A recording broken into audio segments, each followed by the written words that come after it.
Hi guys, good morning. Nakabili pala ako ng shampoo para sa manok na may kuto. So kahapon guys, pinaliguan ko yung manok mga around 2 o'clock. Kasi sabayan talaga ng dapat mainit ang sikat ng araw. Kasi yung manok, after mong ma-soak nito, kasi ito i-mix sa ang isang sachet, i-mix sa 2 galon na tubig, tapos enough na siya for 10 chicken. So yun nga, ang manok ko na may kuto 7 sila. So 7 lang ang napaliguan ko ng isang sachet kahapon. So after na nabilad guys, kasi yung instruction dapat ma-soak siya. Dapat ma-soak lang siya. Then after ma-soak, dapat ibilad na sa araw. So yun na nga, nabilad ko na kahapon. At nung chinek ko mga 2 hours after, wala na yung kuto. As in wash out na siya. So magandang klase yung nabili kong yung shampoo. Pang talaga, pang kuto sa manok. So guys, may ipapakita ako sa inyo guys na gawa ko. Nagawa ko noong isang araw.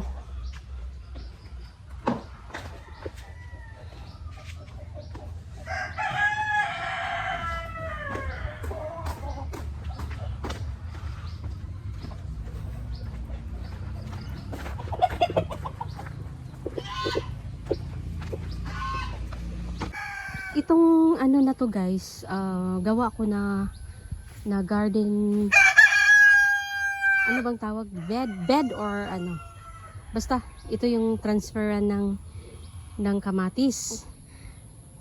Ang ipapakita ko sa inyo guys, ito 2 na sila. Ayan, 2 na sila guys. So nakalagay na yung mga patay na dahon sa ilalim, at saka may ipot na. Ayan, may rice hull. Ayan, mag-antay na lang ito ng kung sakaling uulan guys, or ayan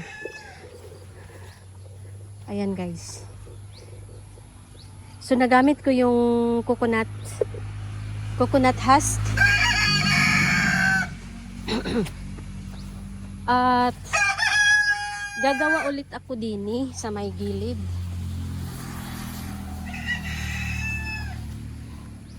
Dito guys, gagawa ulit ako dyan ng iba naman. Ibang yung patuwid lang siya. Ito kasi pa round siya. So gagawa ako ulit. Ayan. So sayang yung yung coconut husk na itatapon lang or hindi man magamit. So ayan. Ito na ngayon yung talong. So ito siya guys, ang lupa nito, ang ilalim, ganun din yung nilagay namin dyan.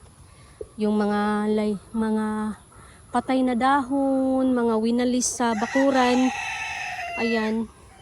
Tsaka nilagyan ng lupa. Yung lupa naman ay galing doon sa bahay ng anay. Kaya siguro mataba. Ayan, mataba siya guys. Wala pa tong abono. So hindi pa to naabunuhan ng commercial. Lang siya. Yun lang ang 3 ginagawa. Ayan. lumaki na yung mga dahon niya. So ibig sabihin mataba siya. Ayan, malapit na talagang matransfer kasi ang dahon niya, ilang peraso na yung dahon niya.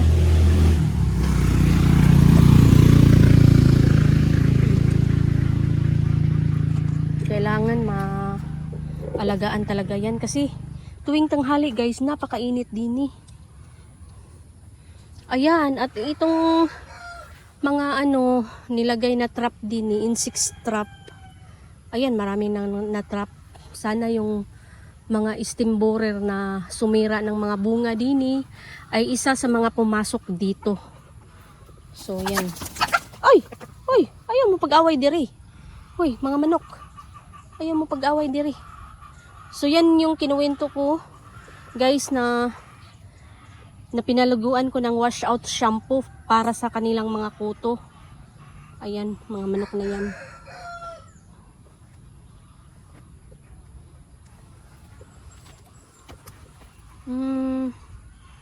Gagawin ko ulit ang ginawa kong ganito doon sa kabila para ma-occupy paunti-unti. So ganitong style muna ngayon kasi mahirap i-cultivate itong klaseng lupa guys, napakatigas.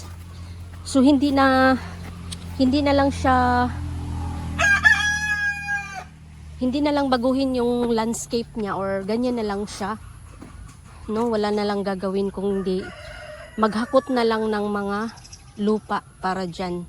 Para sa taniman lang naman. Ayan. So ngayon guys, yung mga manok pala guys ay happy na sila kasi na ano na yung kuto.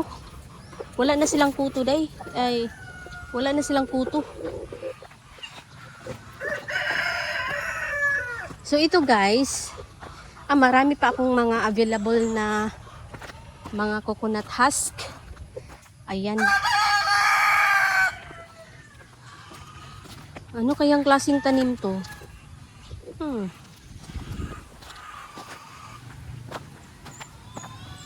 Yung santol naman namin din eh. Ito kasi guys, santol ito. Ayan. Nag-ano na yung bulaklak niya guys oh. Nag-open na yung bulaklak niya guys. Yan. Santol. Santol.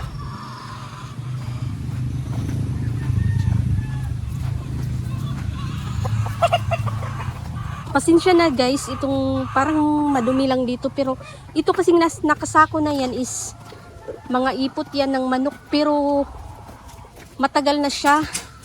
Mga ilang buwan na yan na nakastock kaya pwede na siyang i-abono talaga. So titingnan natin yung mga manok dini guys.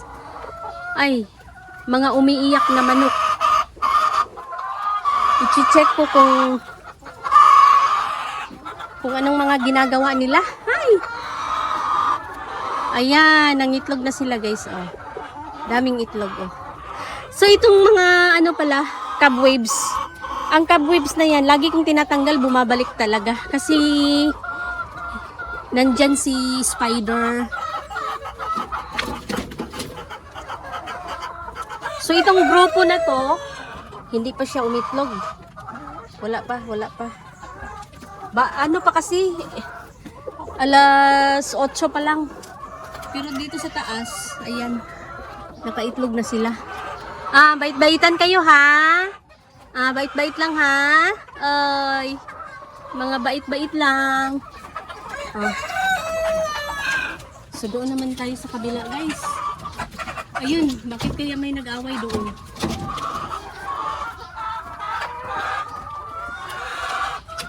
Check natin yung mga nag-away di. Ay, nag-away sila. Ayan, nagsusun na oh. Kasi nangingitlog na.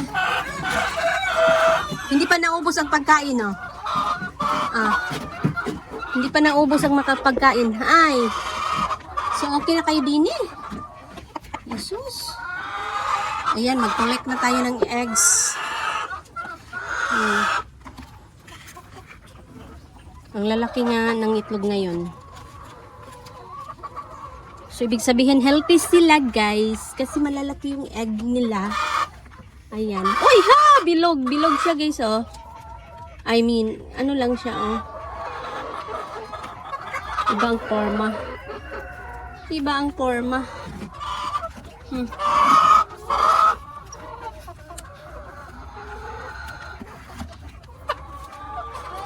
So, ikukulik ko ito, guys, kasi gusto kong maiwasan na masira yung itlog. Kasi yung iba kasi tinutuka.